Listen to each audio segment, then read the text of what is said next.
আসসালামু আলাইকুম প্রিয় বন্ধুরা।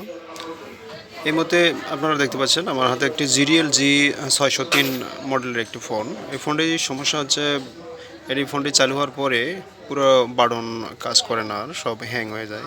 শুধু এই পাওয়ার বাটনটি ছাড়া সব বাটনই হ্যাং হয়ে যায়। তো এই ধরনের প্রবলেম যদি আপনারা পান বন্ধুরা, তাহলে এই সমস্যাটা আপনারা কীভাবে সমাধান করবেন সেই জিনিসটা আমি আজকে আপনাদের দেখাবো।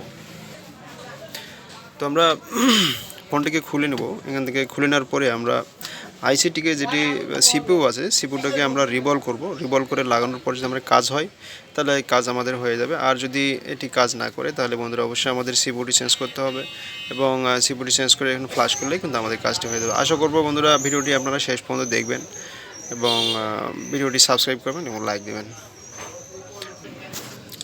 জি বন্ধুরা, দেখতে পাচ্ছেন আমি কিন্তু ফোনটি এই মুহূর্তে কিন্তু খুলে নিয়েছি। জি বন্ধুরা, দেখতে পাচ্ছেন আমি কিন্তু এখানকে সাপোর্ট বা টিন যেটি ছিল সেটি কিন্তু উঠিয়ে ফেলেছি। এখানে যে সিপিইউটি আপনারা দেখতে পাচ্ছেন সেটি স্পষ্ট দেখা যাচ্ছে মিডিয়াটেক 6261 ডিএস সিরিজের একটি আইসি। তো সাধারণত এই মিডিয়াটেক ডিএস সিরিজের আইসিগুলো থেকে এই সমস্যাটাই বেশি আসে, যে আপনার বাটন কাজ করে না এবং সব পুরো ফোনটি হ্যাং হয়ে যায়।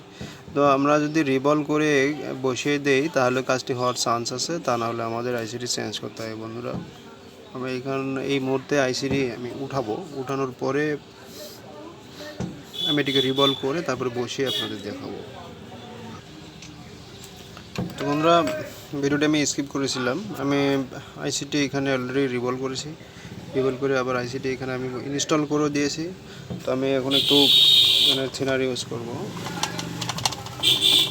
একটু থিনার এখানে দেবো, দিয়ে এটা একটু ক্লিন করে নেব। আপনারা কিন্তু এইভাবেই কাজ করবেন, যখন আইসিতে হিট দেবেন বা আইসি রিভলভ করবেন তারপর আইসিটিকে একটু ঠান্ডা হওয়ার পরে থিনার অথবা পেট্রোল যেটা আপনারা ইউজ করেন সেটা দিয়ে একটু ক্লিন করে নেবেন। নেওয়ার পরে তারপরে বন্ধুরা আপনারা চেক করবেন। হ্যালো বন্ধুরা, আমি কিন্তু ফোনটি চেক দিলাম, দেখতেছি যে কাজ মোটামুটি আমার করছে, কাজ হয়ে গেছে। তো আমি ফোনটা এই মধ্যে ফিডিং করব। ফিডিং করার পরে আমি ব্যাটারি উঠিয়ে আপনাদের চেক করে দেখাবো, কারণ এক হাত দিয়ে আসলে মোবাইলটি চেক করা আমার দ্বারা সম্ভব নয়। এই জন্য ব্যাটারিটা উঠাবো। বন্ধুরা দেখতে থাকুন শেষ পর্যন্ত, যে আসলে আমার হ্যাং মোবাইলটা সিপিইউ রিভলভ করার পরে কাজ হলো কিনা এটি জাস্ট দেখুন। ভিডিওটি ভালো লাগলে অবশ্যই সাবস্ক্রাইব করুন। জি আপনারা দেখতে পাচ্ছেন যে আমি কিন্তু ফোনটি ফিডিং করে ফেলেছি বন্ধুরা যে কোনো ফোনে যখন দেখবেন যে আপনার ফোনটি হ্যাং হয়ে যাচ্ছে, এটা সম্পূর্ণ বানান ফোনের ক্ষেত্রে সিপিইউ থেকেই সমস্যা হয়ে যায়। দেখতে পাচ্ছেন যে এখন কিন্তু আমার বাটনগুলো কাজ করতেছে। আমি কিন্তু সিপিইউটি চেঞ্জ করিনি বন্ধুরা, আমি সিপিইউটি শুধু রিভলভ করেছি, রিভলভ করে আবার ওখানে লাগিয়ে দিয়েছি, তাতেই কিন্তু আমার কাজটি হয়ে গেছে।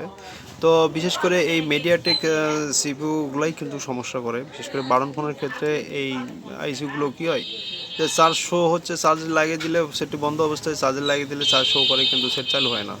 এটাও কিন্তু আপনার এই সিপিইউ থেকেই সমস্যা হয়, বিশেষ করে মিডিয়াটেক টি আইসি। তো বন্ধুরা, ভিডিওটি যদি আপনাদের কাজে লাগে এবং আমার সলিউশন যদি আপনাদের অবশ্যই কাজে লাগে, তো বন্ধুরা আমার চ্যানেলটি আপনারা সাবস্ক্রাইব করবেন, লাইক করবেন। ধন্যবাদ। আসসালামু আলাইকুম ওয়া রাহমাতুল্লাহি ওয়া বারাকাতুহু।